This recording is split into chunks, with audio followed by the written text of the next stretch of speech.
অনৈক্য সৃষ্টি করা, বিভক্ত করা তো জাতীয় ঐক্যমত্য কমিশনের কর্ম হতে পারে না।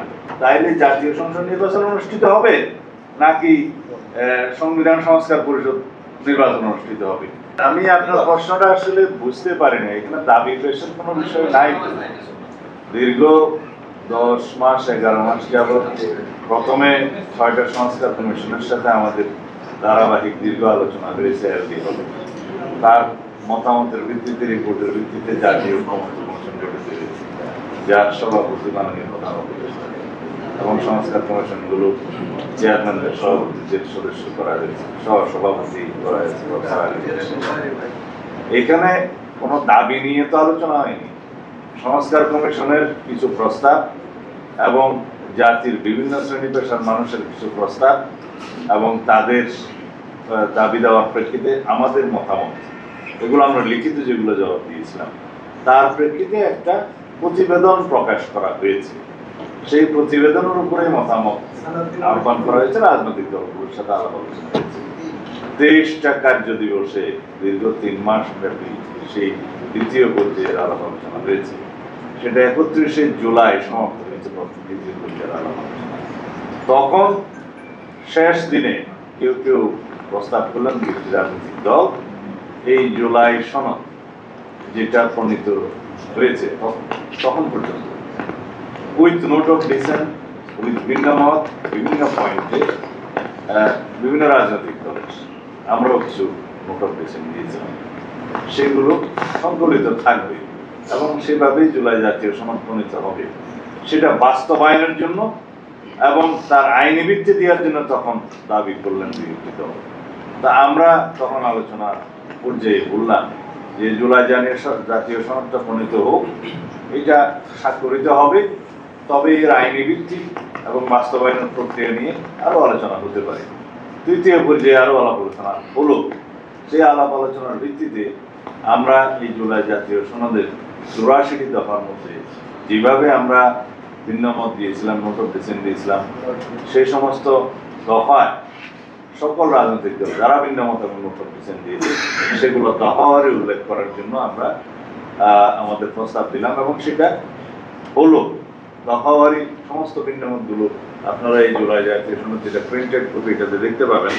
প্রত্যেকটা প্রস্তাবের বিপরীতে রাজনৈতিক দলসমূহের ঐকমত্য এবং নোট অফ ডিসেন্ট উল্লেখ করা হয়েছে, কারা কি কি নোট অফ ডিসেন্ট দিয়েছে। এখানে যে সমস্ত প্রস্তাবের সংস্কার কমিশন এবং অন্যদের প্রস্তাবের বিপরীতে এগুলো লেখা হয়েছে, সেখানে নোট অফ ডিসেন্ট শুধু আমরা দেইনি, আপনারা এই দলিলগুলো আপনারা দয়া করে পড়ে দেখবেন যে এখানে বিভিন্ন দল বিভিন্ন দফায় বিভিন্ন রকমের নোট অফ ডিসেন্ট দিয়েছে, সেটা এইভাবেই উল্লেখ করা আছে এবং দফাবারি এই কথাগুলোই আছে।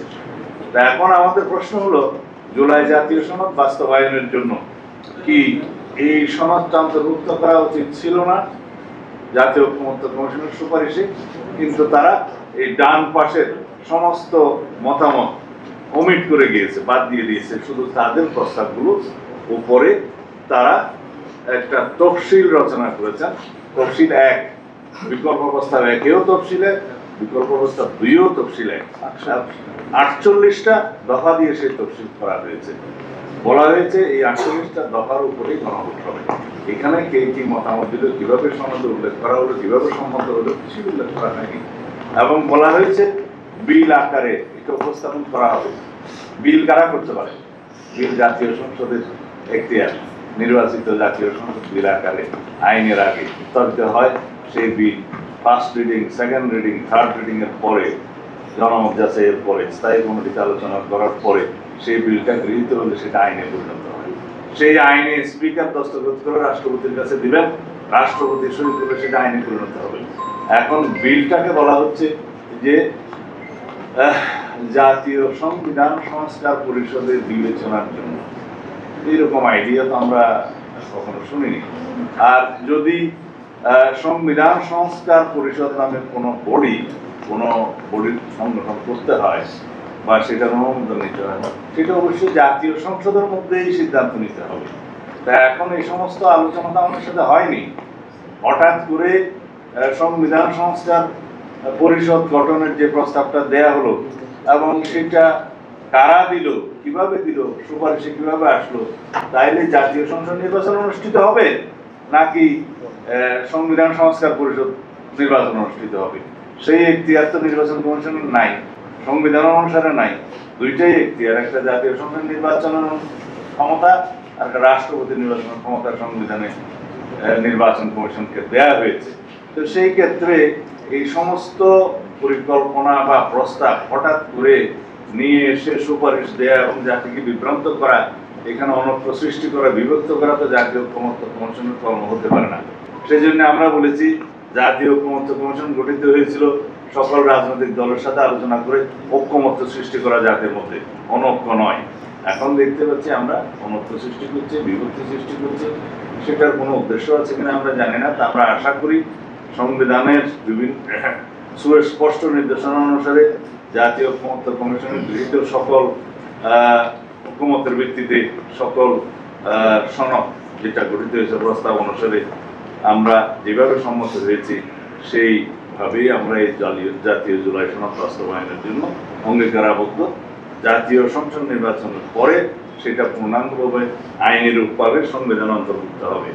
এই লক্ষ্যে আমরা সবাই কাজ করার জন্য সরকারকে, জাতীয় ঐক্যমত্য কমিশনকে এবং সকল রাজনৈতিক দলের প্রতি আহ্বান জানাচ্ছি।